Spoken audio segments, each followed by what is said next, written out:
All right, music fans, welcome back. Harmless Dave here on the Harmless Dave channel, talking about real music and doing it in real time for a few real people here, just like you and just like me.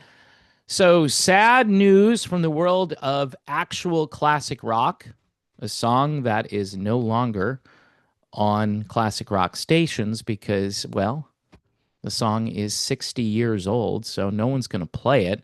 I'm talking about the Electric Prunes. Yeah. Um, I don't know, man. In the 60s, I loved the fact that they came up with these kinds of names for bands, like the Strawberry Alarm Clock, you put right next to the Electric Prunes. And there are a few other bands that you could put into that category. But the Electric Prunes had this song called I Had Too Much to Dream last night. And I know the song because I used to work at a classic rock station and we used to play it. Short songs were always the best right before the top of the hour. If you couldn't get to the actual top of the hour, you would go into the 60s bin. We had a little card catalog in those days, wasn't on computer, and you could actually pick the song out yourself. If you didn't want to play this song, you could find a song by, like the Rascals or something. But I played this song a lot because I love that guitar intro, and you had to start the song a long time before the other song ended. And you could get a really nice fade in from that psychedelic guitar thing they do at the beginning of the song. Very creative stuff. Anyway, James Lowe, who was the lead singer of the Electric Prunes, died back on May 22nd. We're hearing it now, 9 days later. And this, according to a statement posted by his family on the band's social media pages. I didn't know the Electric Prunes had social media, but apparently they do. Formed in 1965, the Electric Prunes were a psychedelic rock band from Los Angeles. By the way, if you go back and listen to this music, the influence on so much stuff that happened later, it just, it's not given as much credit as it should be given. There's a band called Love. Yeah, Love, just Love. People should dig that up and listen to that because that influenced a lot of stuff. Now, I'm not saying it's Hall of Fame worthy, but you consider your options here. You've got like Cyndi Lauper going in. You've got a lot of stuff that's going in that's not actual rock. And I'm not saying the Electric Prunes should go in, but they certainly influenced a lot of stuff that came after.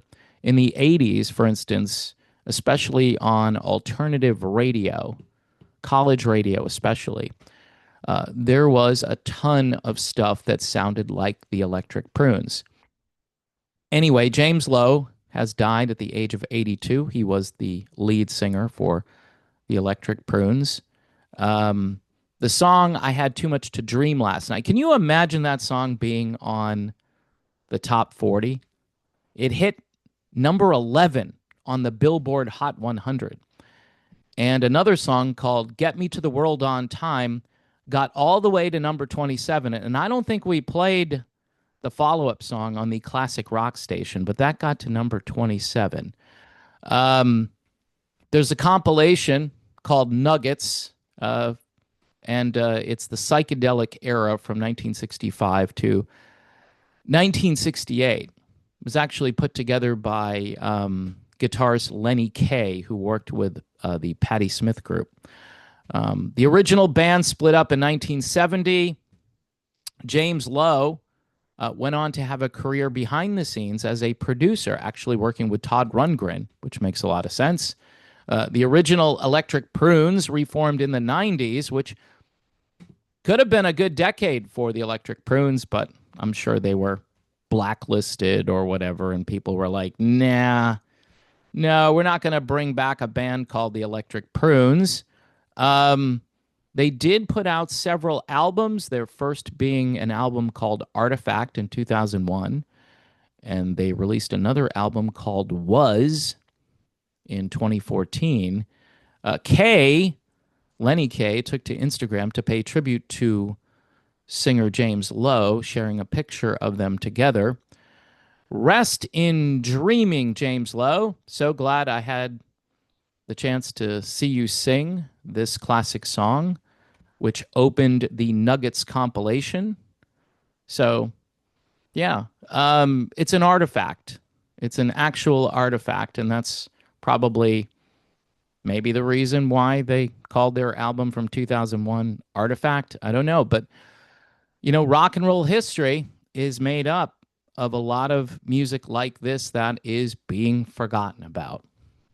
And if there's no outlet for it, I'm sure there's a 60s channel on Sirius XM that probably plays the song, and songs by the Strawberry Alarm Clock and all these different bands from that era. But it is an education. It really is. And it's a very unique sound that these guys had. It came out of nowhere, too. Well, it didn't come out of nowhere. I'm going to say when you partake in certain substances, I should say, you're probably going to come up with things that you wouldn't ordinarily come up with if you were just sober. So I just thought I would talk about this. Obviously, very influential stuff, but I guess you'd have to delve more into their catalog to see if anything else was worthy of your attention. If you wanted to listen to something completely different, I don't want to say I grew up on this music, but I kind of did. It was still out there. Oldies stations later on would play the song. I don't even know if is that a format anymore. Can you get a true oldies station if you go to a large city somewhere? Would they have an oldie? Oldies as a format used to kill. It used to do so well. You were like, bunch of old people listening to old music. Well, guess what? They had lots of disposable income, so it made sense. Now, I guess what? They're way too old. I'm thinking they still have the disposable income. And as an experiment, I know it's too risky. Somebody should do a true oldies terrestrial radio station, because people who have older cars and they just want AM and FM or whatever it is, maybe they got a CD player. People are telling me they don't put CD players in cars anymore. Okay, well, I haven't bought a new car, so I don't know. I guess you can't get that as an option. That's how backward and behind the times I am. Maybe you can plug in a USB, right? You can maybe have a thumb drive you could plug in with all this music on it. I don't know. But there should be just terrestrial radio with limited commercials, just a few. See, again, this song was great because if I needed to get to the top of the hour on a set of music and I wasn't exactly at the top, I could put this song on. And it was like 2 minutes and change, or barely 2 minutes. I don't know. It's a short song, as were many songs from the 60s. They were short and they were to the point. And that's what made them great. There was no wasted time.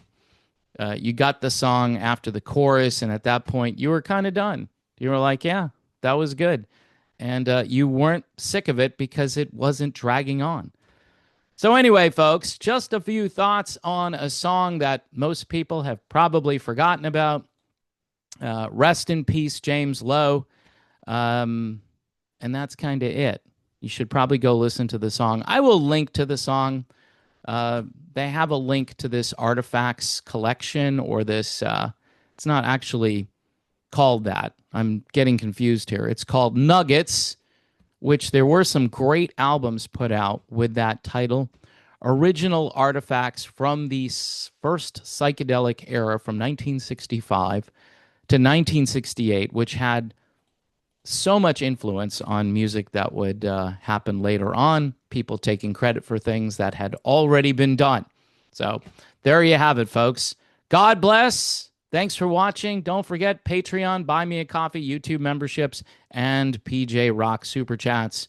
I will see you soon.